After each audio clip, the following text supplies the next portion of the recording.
Hey all, Ron here from Military Images Magazine with a new episode of Life on the Civil War Research Trail. Today, I want to talk about the man pictured here, Nathan Bedford Forrest. He's remembered today as a complicated and controversial figure. He's widely recognized as a brilliant military strategist, defined by his homespun sense of how to make war.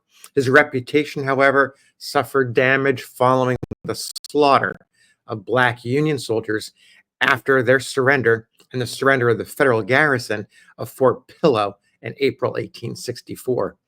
Those murders, those atrocities committed by Forrest soldiers.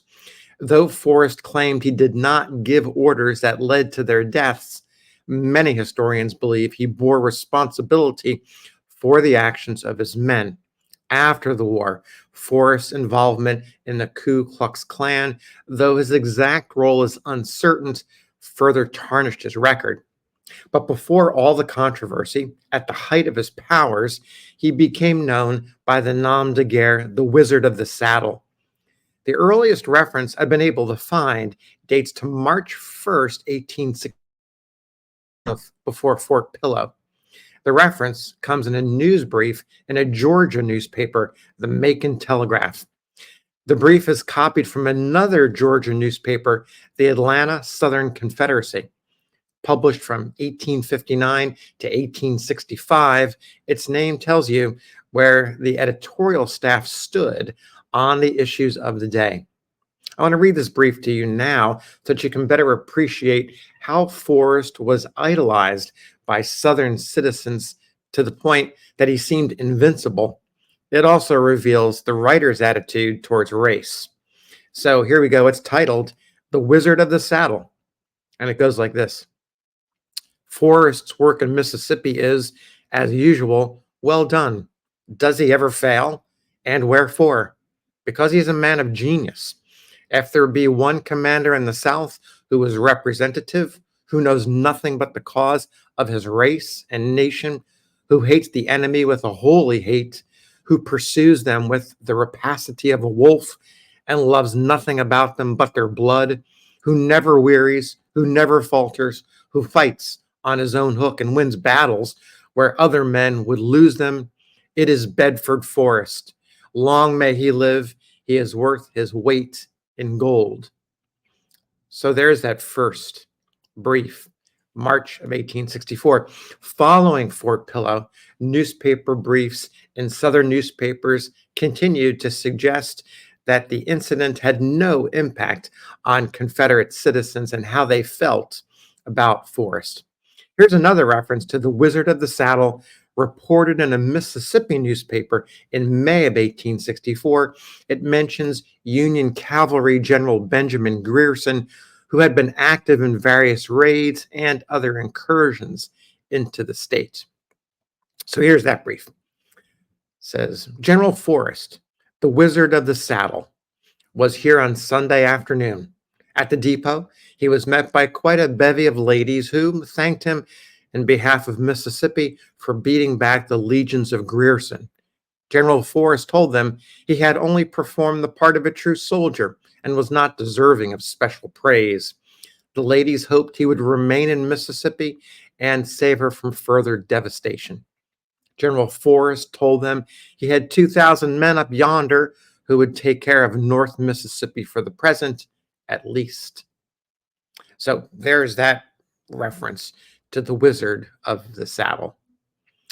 Now, there's one more Wizard of the Saddle reference I want to share with you. It's published in February 1865 in an Alabama newspaper, the Selma Mississippian.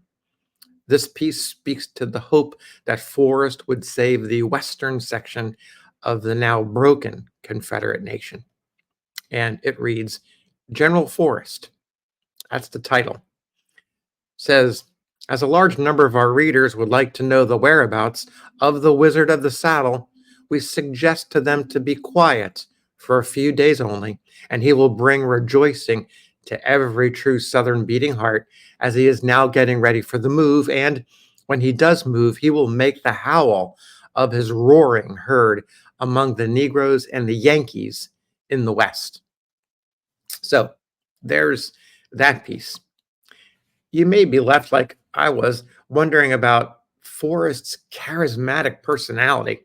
So I found this description in a Nashville, Tennessee newspaper, the Republican Banner, in June of 1866. The war is over for a little more than a year at this point.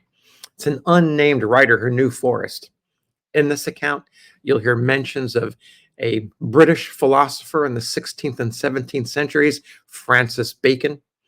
You'll hear the name of William Galloway, a friend and aide to Forrest, a Union major named Mordecai, and Forrest's brother, Colonel Jeffrey Edward Forrest, who was killed in action at the February 1864 Battle of Okolona.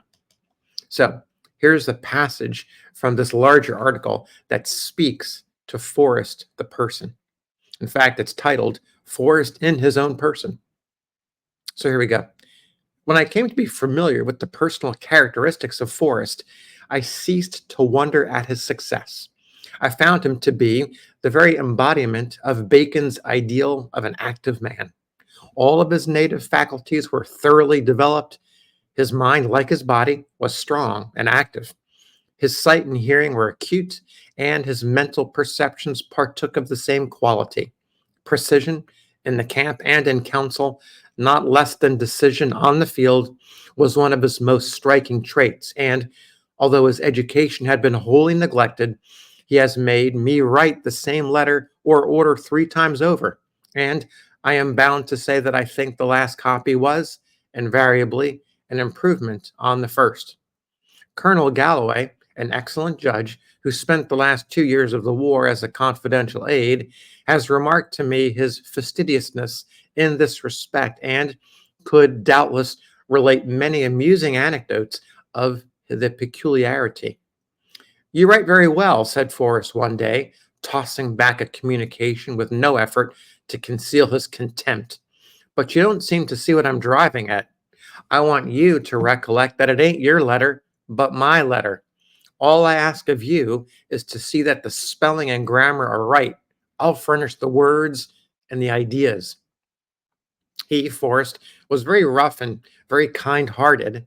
If a gaily dressed officer came about him, the odds were that he would receive a cool reception and perhaps a rebuff. Not so with a poor common soldier or a person in distress, and I have often seen him send away a trembling supplicant who expected no mercy with a firm tread and a happy countenance. Once we captured a Major Mordecai near Nashville. The major considered his captor a heathen and was really apprehensive for life. Forrest received him, however, so courteously and talked to him with such simplicity and pathos that he cried like a child. Forrest himself was by no means immovable. I have often seen him give way to the most uncontrollable grief. On one occasion, he came into my room in Atlanta with a dispatch announcing the death of his brother, Jeffrey, who commanded a brigade in Mississippi. He was greatly excited and ran on for 15 minutes in a rude but touching outpouring of his heart.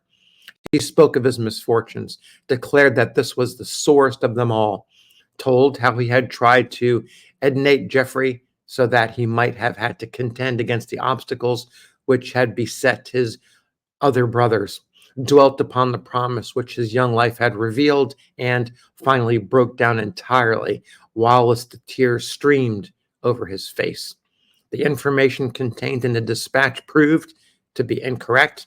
Jeffrey Forrest was severely wounded, but not killed. He subsequently fell, however, at Tishomingo, greatly lamented by everyone. He was a gallant and deserving man, the most amiable of companions, and had he lived, it is probable that he would have acquired an extensive reputation. So there you have some references, early references, the earliest references I could find to the Wizard of the Saddle. One thing I've yet to determine is who created the name, the Wizard of the Saddle. Did it come from that Atlanta newspaper? Was it some writer, an editorial writer, who was waxing philosophical and looking for the proper sobriquet, the proper nom de guerre for Forrest, to capture Forrest and his cavalry expertise? Or Was it possibly a name that came from the soldiers themselves and made its way to the writer in Atlanta? Yet to find that information out. If you know, let me know. Leave a comment below. Until the next episode, we'll see you. Bye.